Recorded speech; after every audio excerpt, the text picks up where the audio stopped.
처음에는 얼굴에 접촉성 피부염이 생긴 줄 알았는데 아토피라고 하더라고요. 피곤해서 입술에 헤르페스가 생긴 건 줄 알았는데 구순염이라고 하더라고요. 얼굴 아토피나 구순염이 진행되는 과정에서 가장 많이 하시는 말씀입니다. 얼굴 아토피나 구순염은 크게 3단계를 거치면서 악화되는데요. 각 단계별로 치료 전략을 다르게 세워야 합니다. 안녕하세요. 아토피를 이겨낸 한의사 이문교 원장입니다. 얼굴에 아토피나 습진, 이렇게 입술에 구순염이 생기면 아무래도 눈에 제일 잘 띄는 부위다 보니 다른 부위에 비해서 더 신경이 많이 쓰이고 스트레스를 많이 받게 됩니다. 그렇다 보니 더 좋은 화장품을 사용해서 관리를 하려고 하시거나 당장 증상을 가라앉힐 수 있는 방법을 위주로 찾는 분들이 많습니다. 제가 환자분들을 진료하다 보니 얼굴 아토피나 구순염을 크게 3단계에 걸쳐서 악화되는 것을 볼 수 있었습니다. 그리고 각 단계에 따라서 필요한 치료나 관리법이 좀 달라지는데 얼굴에 이제 피부염이 생기기 시작했거나 만성화돼서 고민 중인 분들이라고 하신다면 오늘 영상에 집중해서 도움을 받으셨으면 좋겠습니다.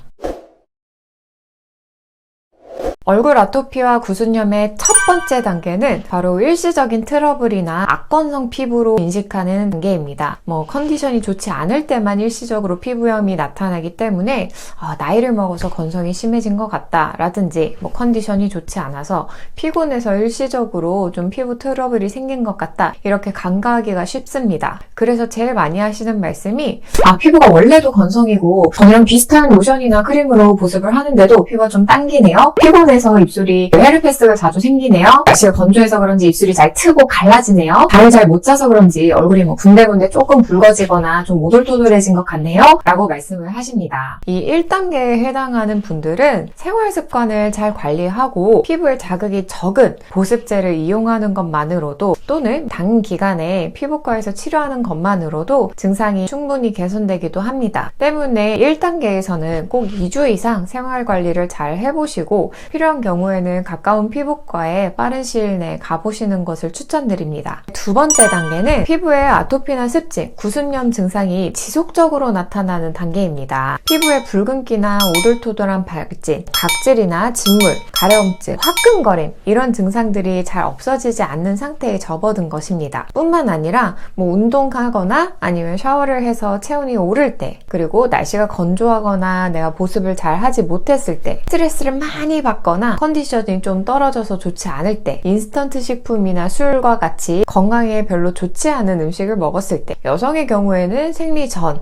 이럴 때 증상이 평소보다 악화되는 경향 또한 관찰됩니다. 이 2단계에서는 1단계보다는 염증이 조금 더 진행된 상황이기 때문에 관리만으로는 증상이 개선되지 않는 경우가 많습니다.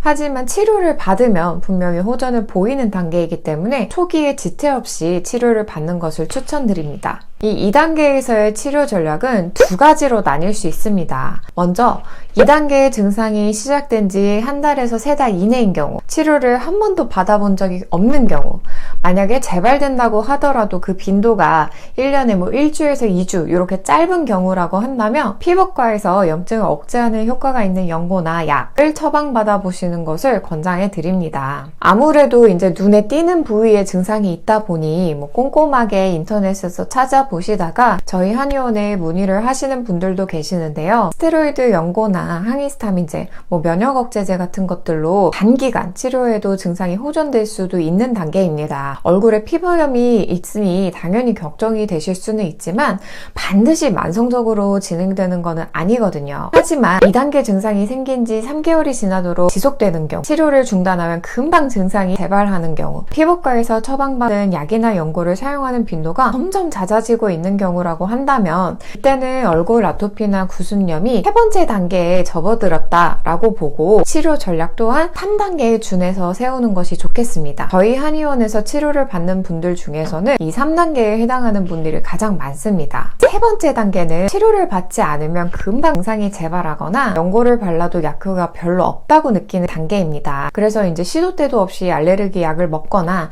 연고를 꾸준히 발라야지만 증상이 괜찮다든지 그마저도 잘 듣지 않는 단계인 것입니다. 그래서 3단계에 해당하는 분들이 주로 하시는 말씀은 전에는 연고 바르면 금방 가라앉았던 것 같은데 이제는 별로 약효가 듣지 않는 것 같다. 얼굴이 열이 너무 잘 오르고 피부가 아무리 보습해도 건조하다. 립밤을 수북하게 올려놓고 자도 뭐 바세린 같은 걸 수북히 올려놓고 자도 아침에 일어나면 입술이 굉장히 건조하고 진물나고 갈라진다. 처음에는 입술 주변만 그랬었는데 이제는 얼굴 전체로 피부염이 생기는 것 같다. 이런 말씀들을 하십니다. 이 3단계에 접어들면 이미 가까운 피부과나 대학병원, 종합병원에서 치료를 받아본 분들이 대부분이고요. 치료에도 자꾸 재발하거나 잘 낫지 않다 보니까 체력적으로든 정신적으로든 상당히 지친 분들이 많습니다. 3단계에 해당하는 분들은 특히나 그동안 염증을 억제하기만 하고 자신의 염증 유형에 맞는 그런 세밀한 치료가 이루어지지 않고 있었던 분들이 많았습니다. 몸 전체를 반드시 함께 살펴서 유형별로 나눠서 치료를 해야 되는 단계인데도 불구하고 이런 부분이 빠진 것이죠. 증상이 잘 낫지 않고 점점 악화되기만 해서 분명히 치료를 포기하고 싶은 마음도 드시겠지만 이미 염증이 활발하게 일어나고 있는 상태인데 증상을 방치하게 될 경우에는 얼굴의 한 부위에만 있던 증상이 얼굴 전체로 번지게 되거나 얼굴에만 있던 증상이 막 몸에까지 나타나기도 합니다. 영구적인 흉터가 남거나 눈썹이 빠지기도 하고요. 탈모가 생기는 경우도 있습니다. 그래서 저는 불안하고 힘드시더라도 기존의 치료 방향을 점검을 해보시고 나에게 맞는 치료 방향이 잘 이루어지고 있는지 잘 살펴보시라고 말씀을 드립니다.